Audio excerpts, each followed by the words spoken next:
गंवार सास। ममता ने अपने बेटे को पढ़ा लिखा कर बड़ा आदमी बनाया। अब वो शहर में अपने परिवार के साथ रहता है। एक दिन ममता का बेटा रोहन अपनी पत्नी आलिया से कहता है, अरे आलिया, सुनो। माँ आपसे गांव में नहीं रहेगी। वो हमारे साथ यहीं रहेंगी शहर में। उनका कमरा आज नौकर से बोलकर अच्छे से साफ करवा देना। ओह, आज तो मेरी किटी पार्टी है, फिर मुझे जिम और फिर शॉपिंग। ठीक है, कल करवा दूंगी।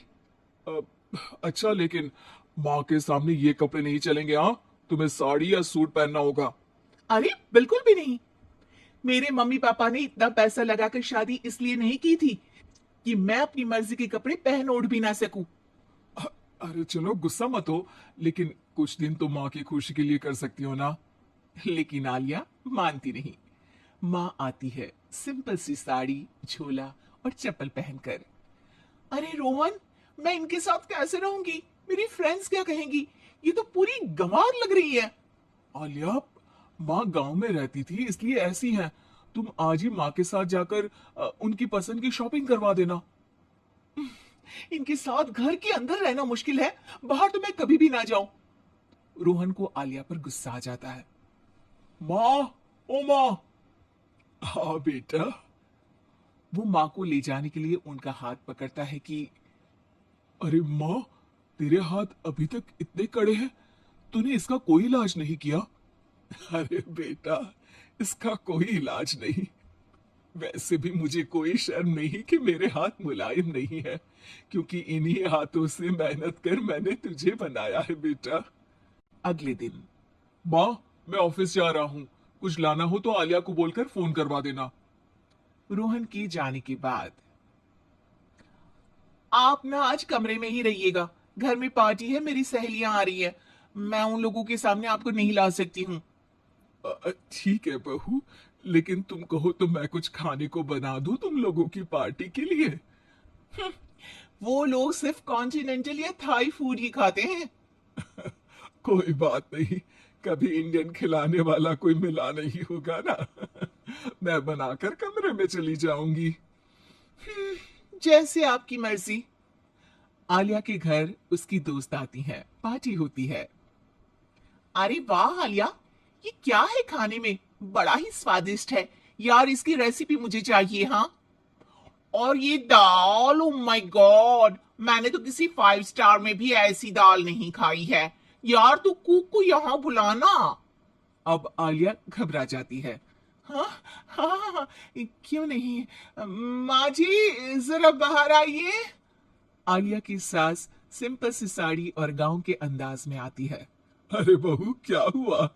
खाना पसंद नहीं आया क्या? बहू? और ये गांव से दिखने वाली औरत तुम्हें बहू क्यों बोल रही है? कौन है ये? वो हमारी नई नौकरानी है। सास बहू की बात सुनकर बहुत दुखी हो जाती है। वो सर झुकाकर जा ही रही होती है कि एक सहेली बोल पड़ती है।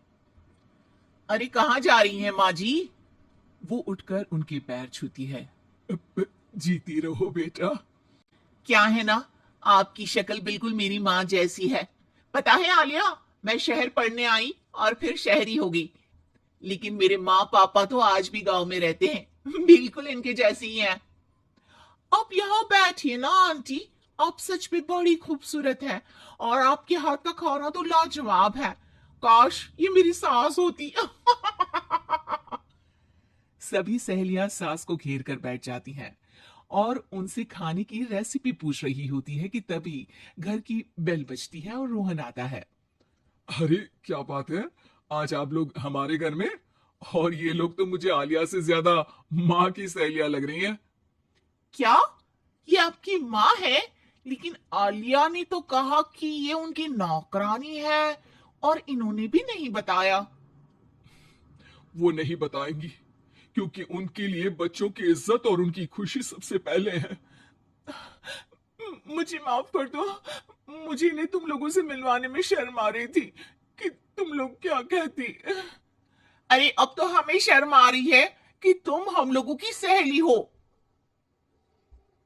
हाँ, जो माँ जैसी सास को नौकरानी बोले वो हमारी सहेली नहीं हो सकती। ये बोलकर सभी वहां से जाने लगती है कि सास बोलती है, आलिया की तरफ से मैं तुम लोगों से माफी मांगती हूँ। उसने जो कहा उसके लिए मैं उसे माफ करती हूँ। अब तुम लोग भी उसे माफ कर दो, क्योंकि अगर तुम लोगों ने उससे दोस्ती तोड़ी तो फिर मेरे हाथ का खाना कैसे खाओगी? नहीं नहीं आंटी, जरूर आएंगे, लेकिन अब आलिया की नहीं बल्कि आपकी सहेली बनकर।